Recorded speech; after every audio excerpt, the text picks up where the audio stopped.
If you're a woman over 65, I'm about to tell you something that might shock you. That pap smear your doctor keeps scheduling? That yearly mammogram you never miss? Some of the most trusted medical organizations in America now say you might not need them anymore. I know what you're thinking. That can't be right. More testing means better health, right? Well, here's the thing. Major medical groups like the U.S. Preventive Services Task Force and the American Cancer Society have spent years studying this. And what they found will change how you think about medical care after 65. Today, we're diving into 5 routine medical tests that leading health experts now say women over 65 can safely skip or space out significantly. Every single recommendation I'm sharing comes from peer-reviewed research published in top medical journals. We're talking about the gold standard of medical evidence here. Now, before we go any further, let me be crystal clear about 3 things. First, these are not blanket recommendations to avoid all medical care. Second, your individual risk factors and health history always matter most. And third, you should always discuss any changes with your healthcare provider. Think of this video as giving you the knowledge to have better conversations with your doctor. By the end of this video, you'll understand why more testing isn't always better testing, and you'll have the confidence to make informed decisions about your healthcare. So let's dive in. Let's start with something that might hit close to home. Picture this. You're 67 years old, you've been getting pap smears religiously for decades, and your doctor says, you know what? You can stop now. Your first thought? Are you crazy? But here's what the experts actually say. The 2024 U.S. Preventive Services Task Force guidelines recommend against cervical cancer screening in women older than 65 who have had adequate prior screening. The American Cancer Society backs this up completely. Now, that phrase, adequate prior screening, is crucial.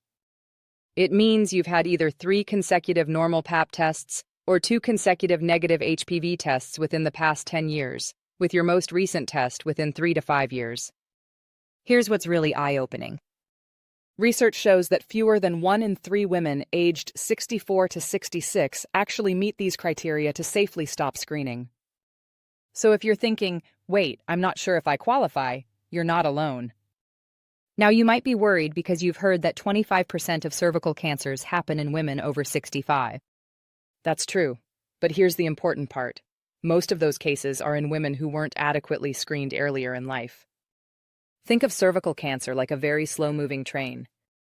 It typically takes 10 to 20 years to develop. If you've had normal tests for years, the chance of suddenly developing cervical cancer is extremely low. Continuing to screen can actually lead to unnecessary procedures and a lot of anxiety over results that don't mean anything serious. So that's cervical cancer screening. Now let's talk about another test that might surprise you: mammograms. If you're 75 or older, you've probably never questioned getting your yearly mammogram. After all, breast cancer is scary, and catching it early seems like common sense, right? Well, the 2024 U.S. Preventive Services Task Force guidelines might surprise you. They say there's insufficient evidence to assess benefits versus harms of mammography in women 75 and older. Translation? They're not sure the benefits outweigh the risks anymore. This brings us to something called overdiagnosis. It sounds complicated, but it's actually pretty simple. Overdiagnosis means finding real cancers that grow so slowly they'd never cause problems in your lifetime. Here's what the research shows. For women under 75, experts estimate that for every breast cancer death prevented by mammograms, 3 to 4 women are overdiagnosed. That means they get treated for cancers that would never have hurt them. Think about what this means. You could go through surgery, radiation, maybe chemotherapy, for a cancer that was never going to cause you problems. That's not just physically tough, it's emotionally and financially draining too. The key factor here is life expectancy. If you have less than 10 years of life expectancy, the benefit from screening becomes very small. But the risks of overdiagnosis and unnecessary treatment stay the same. This doesn't mean mammograms are bad. It means the decision should be based on your overall health, your life expectancy, and what matters most to you. Some women will choose to continue screening, and that's okay too. Speaking of procedures that get riskier as we age, Let's talk about colonoscopies. You're 78 years old and your doctor says it's time for another colonoscopy. You're dreading the prep, but you figure it's just part of staying healthy. But what if I told you that for many women your age, the risks might outweigh the benefits? The U.S. Preventive Services Task Force is pretty clear on this one. They recommend against routine colonoscopy screening after age 85. For women between 75 and 85, they say it should be an individual decision based on your overall health and life expectancy. Here's why age matters. As we get older, our bodies don't bounce back from procedures the way they used to. The complication rates for colonoscopy increase significantly in elderly patients. Let me give you some real numbers. In the general population, about 4 out of every 10,000 colonoscopies result in a perforation. That's a tear in the colon wall. But if you're over 80, that risk is 2.5 times higher. Major bleeding happens in about 8 out of 10,000 procedures, and again, the risk goes up with age.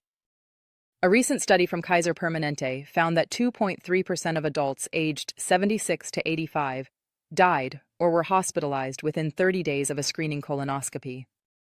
That might sound small, but when you're talking about a screening test for healthy people, it's significant.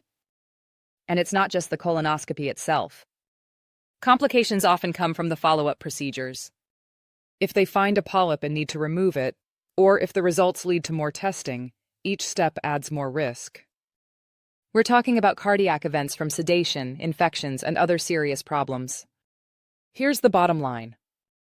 If you have limited life expectancy, finding colon cancer early might not actually help you live longer or better. But the risks of the procedure are immediate and real. Now let's shift gears and talk about a test that seems much simpler but might be just as unnecessary: bone density scans. How many of you get a DEXA scan every year? If you're nodding your head, you're not alone. Many women think annual bone density testing is just part of good healthcare after 65. But here's what the research actually shows. The American Family Physicians Organization says, don't routinely repeat DEXA testing more frequently than every 2 years.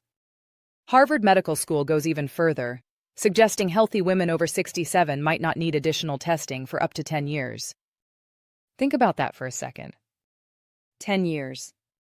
A study found that for women with normal bone density, rescreening intervals can be extended to 15 years.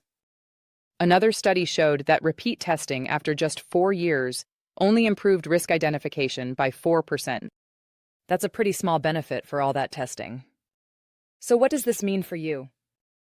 If you had a baseline DEXA scan at 65 and it was normal, you might not need another one for many years.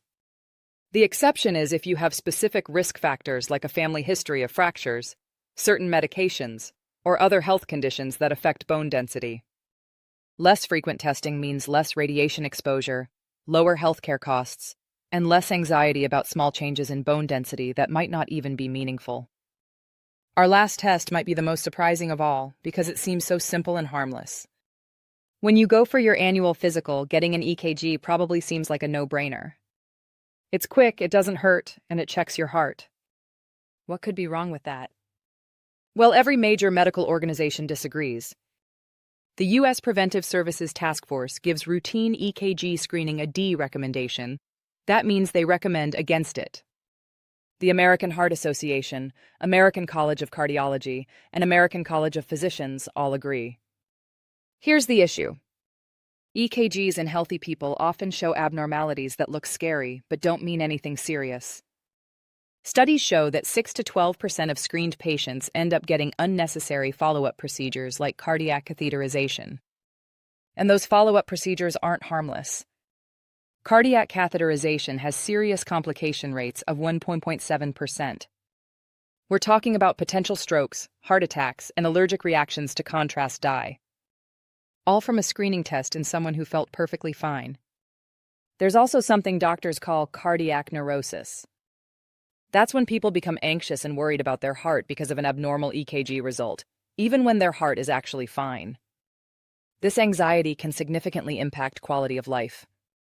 Now, this doesn't mean EKGs are never useful.